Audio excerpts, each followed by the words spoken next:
Welcome to this lesson, a hierarchical policy model for microsegmentation in Kubernetes. So to start off, we'll look at why you have to develop a policy model before you go about implementing policies for microsegmentation. The first point here is to meet compliance and organizational requirements. Now, as you go about implementing microsegmentation, you have to make sure that you're meeting the compliance and the requirement objectives that were set about by your, let's say, security organization, right? And that's the reason you're implementing these policies, and the model helps you ensure that you're meeting those requirements. It also helps you break the problem into manageable tasks. Microsegmentation can be a daunting endeavor. Using the model, you can break it into manageable domains, and we will look at this shortly. And this helps you tackle the problem in a phased manner. Okay.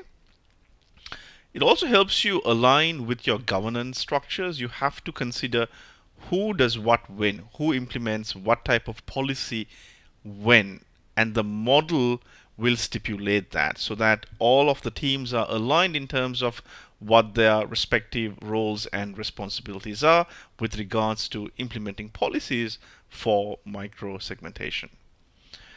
It also helps ensure consistency. You need to make sure that your policies are consistent across all your environments, right? Without the model, you would have users going about implementing policies as they see fit.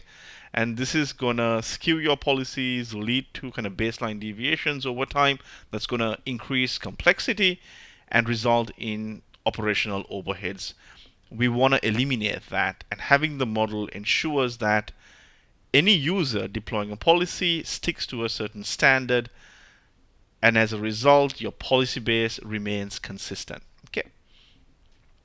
It also ensures fault tolerance. You want to avoid a scenario where a user implements a policy that doesn't conform to a certain standard and your environment is impacted as a result of it. Okay, that's a scenario you want to avoid at all costs, and the model ensures that you have a certain level of fault tolerance. And we will look at this shortly as we look at security domains in Kubernetes.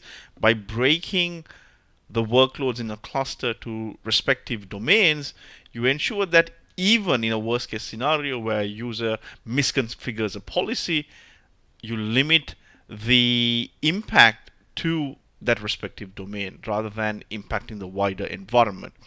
If you look at a typical firewall environment, it's possible, given that a firewall has a single rule base, if a user misconfigures a policy, it is very much possible that you impact the entire environment. We want to avoid those type of scenarios. It also helps you deploy GitOps-based workflows. So think DevSecOps, where you have different personas, your developers, your security, and your operation teams implementing policies. In such a scenario, in order to scale, you need to embrace GitOps-based workflows, and we'll look at how the policy model facilitates that.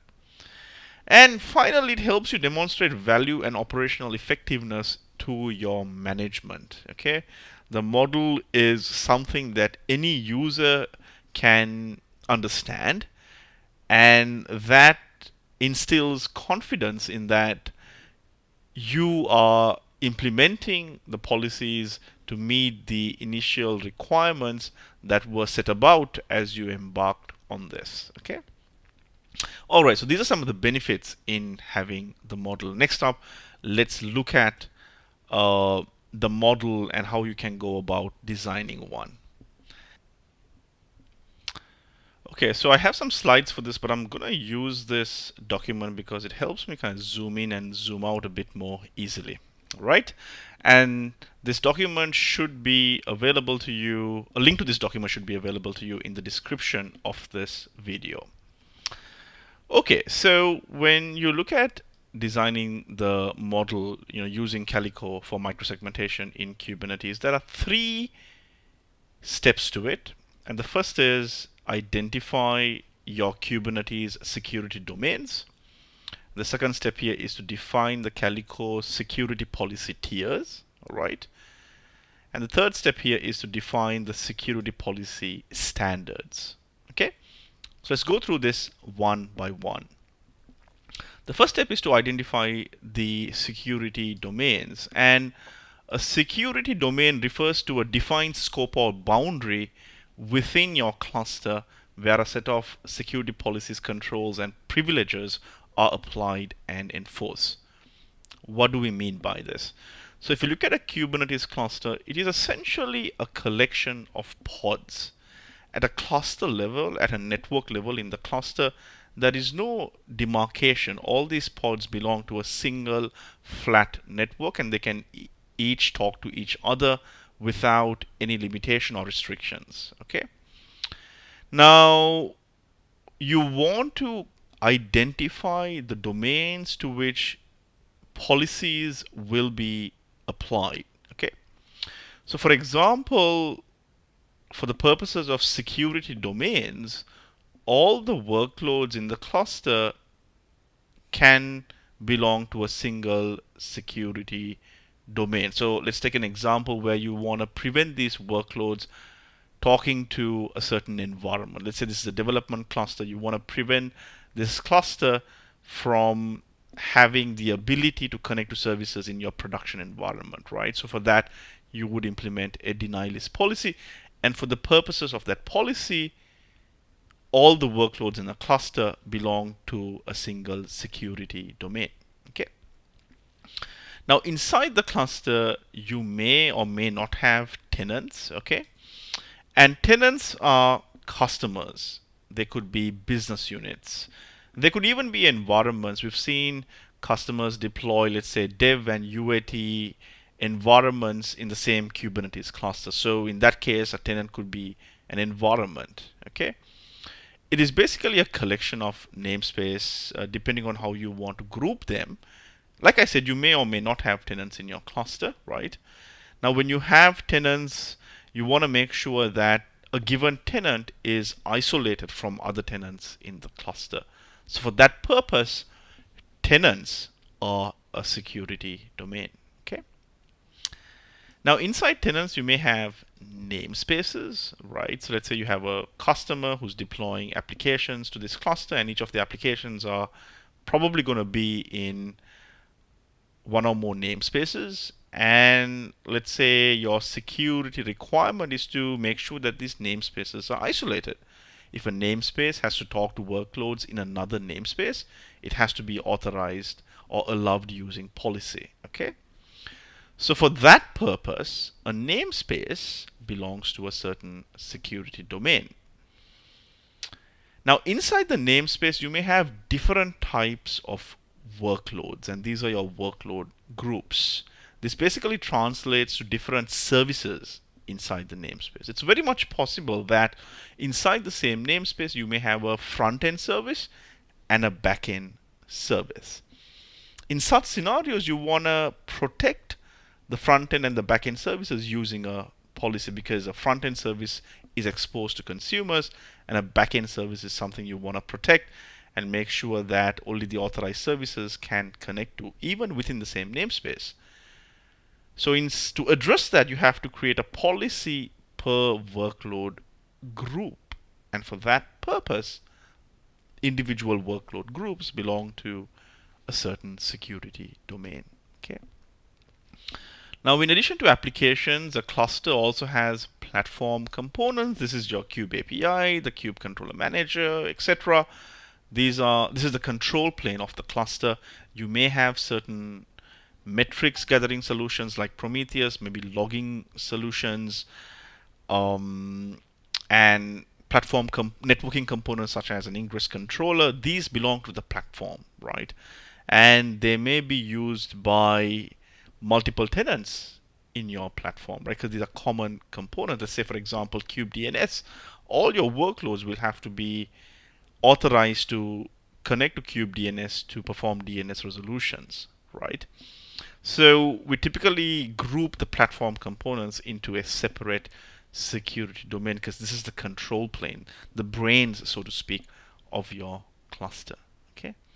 So we start off by identifying these domains. Now, depending on your security objectives, for the purposes of your policies, you may or may not have all of these domains. It's possible that you may just have 3 domains. As an example, you may have a domain for all the workloads in the cluster, a domain for namespaces, and a domain for platform components, right? Maybe you do not want to consider implementing policies, let's say at a work group level. Maybe for your requirements, it's adequate that you implement a policy at a namespace level, isolating namespaces. So it is up to you to decide what type of domains you want to have for the purposes of implementing policies in your cluster. And these are the most common domains we've seen in customer environments. Okay, so you identify the domains. There's an example diagram over here, and then for each domain you identify what your security and compliance requirements are, right? Do you have to meet certain PCI requirements or certain HIPAA requirements? You identify those requirements, and that helps you arrive at what type of policy you would want to implement for each domain. And then you define the governance, who does what, when.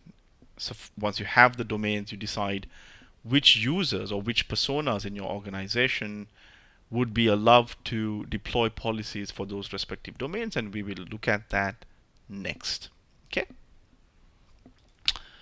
All right, so you have the domains defined. Next up, you want to define your Calico security policy tiers.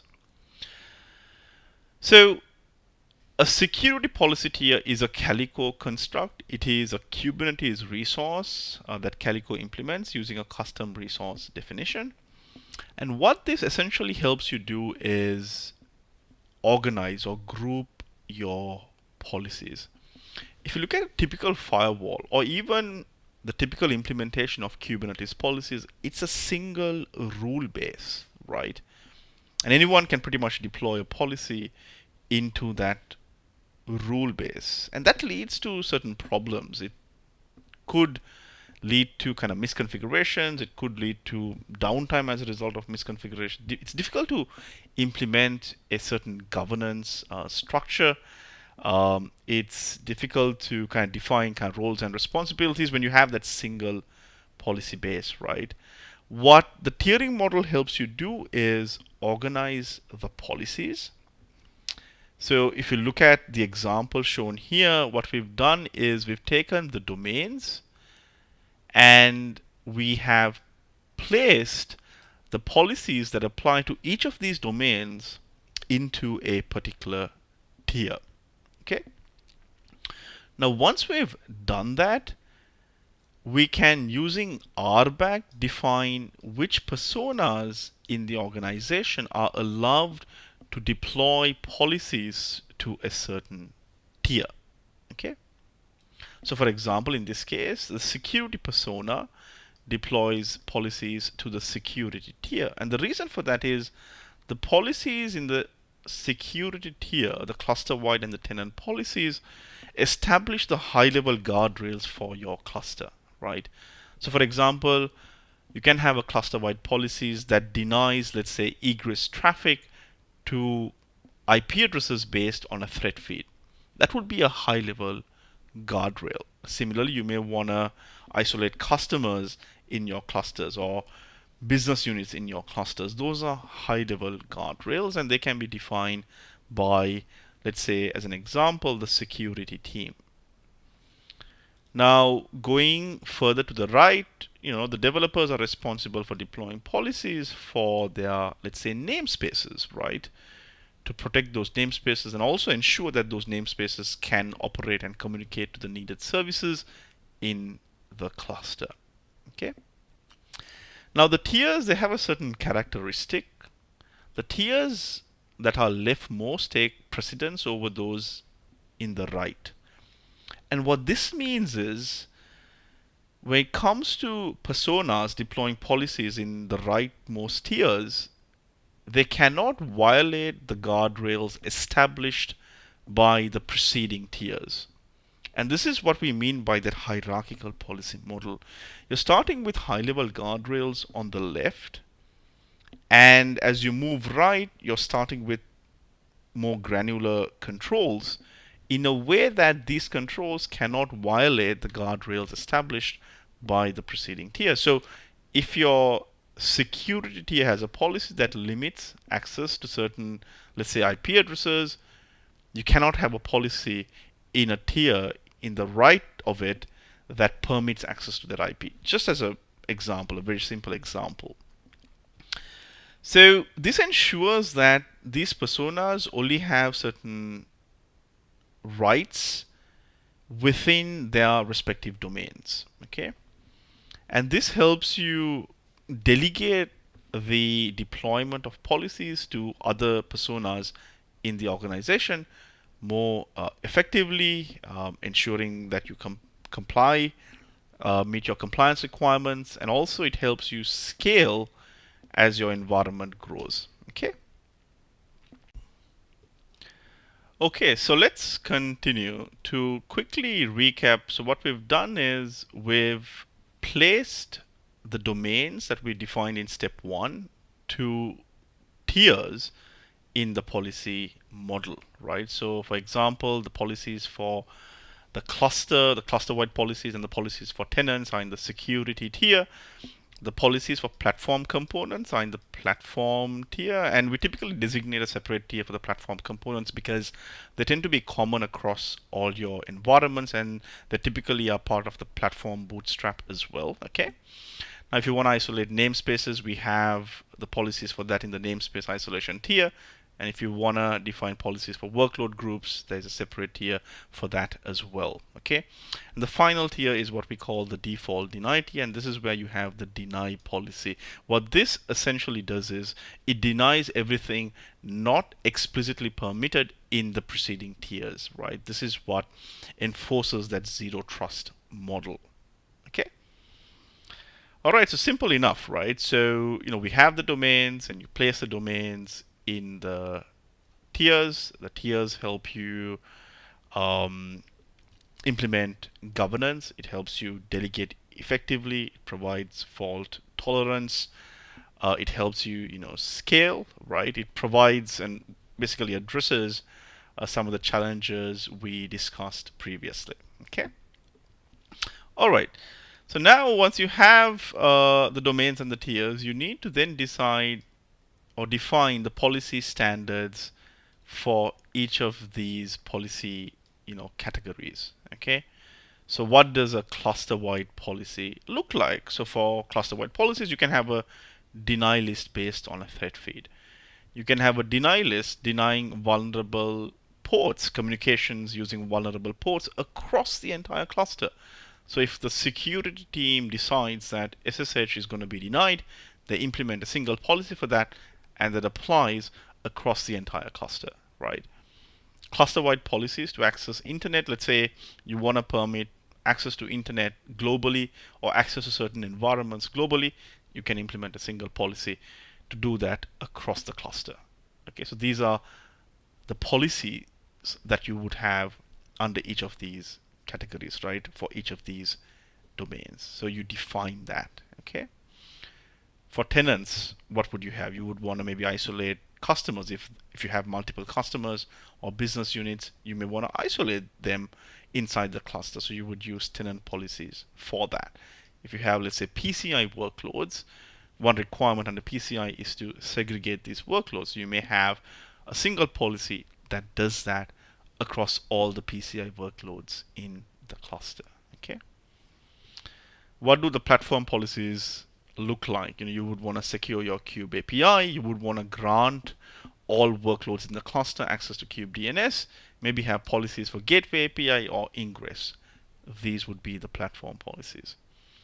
What do the namespace isolation policies look like? They would isolate the namespace. They would define the ingress rules permitting inbound traffic into a namespace, and they would also maybe have DNS-based egress rules permitting traffic outside the namespace for all the workloads in the namespace. Okay. And similarly, what would the isolate workload policies look like. They would be used to isolate critical workloads even from other workloads in the namespace, right? And you would define the ingress and egress rules for those workloads. So the namespace policies apply at a namespace level. You could use the workload isolation policies to surgically target certain workloads in the cluster to protect them even from other workloads in the same namespace. Okay. And finally, you would have the default deny. Now you could have stacked default deny policies, right? You can have a default deny at a tenant level. You could have a global default deny that applies to all workloads in the cluster, or you could even have like a default deny, on a per environment basis. Let's say you have multiple environments in the cluster, UAT dev, you can have 2 default deny policies for both of these environments. And the benefit of having stacked policies this way is that you could enforce a zero trust model to certain aspects of the cluster, right? And this is especially important when you're rolling this out in a production environment, an environment that's already live. You would want to start off with a global default deny. Rather, you implement policies, let's say for a certain tenant or a certain set of namespaces, and have a deny that specifically targets those while you work on the policies for the rest of the cluster, right? That's the benefit of having stacked default deny policies, okay? All right, so those are the 3 steps.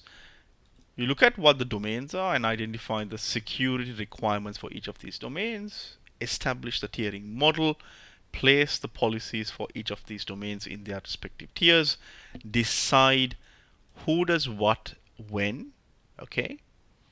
And what I've given here is an example, right? Maybe you're a one-man team, right? And maybe it's one person doing all of this, but still it's helpful to have the policy model because it gives it the structure that simplifies operations, reduces overheads, and helps you scale. Okay, so once you have the tiers, you then define what type of policy is going to each tier. The idea is when someone looks at implementing a policy, they should know exactly where that policy fits in. All right, so expand on this definition as you see fit for your organization. Okay. All right, now what we're going to do is we're going to look at the policy patterns. Now, when you look at defining policies in Calico, you use Calico's policy language. It's in YAML. It's very similar to Kubernetes network policies. And the policy language is really flexible, right? You can get really creative in terms of how you define a policy. So next up, we're going to look at certain security policy standards. I'm going to break this into another video, and we will look at what the policy representation looks like for each domain and each type of policies we've identified previously. Okay. All right. So I'll see you in the next video. Thanks for watching.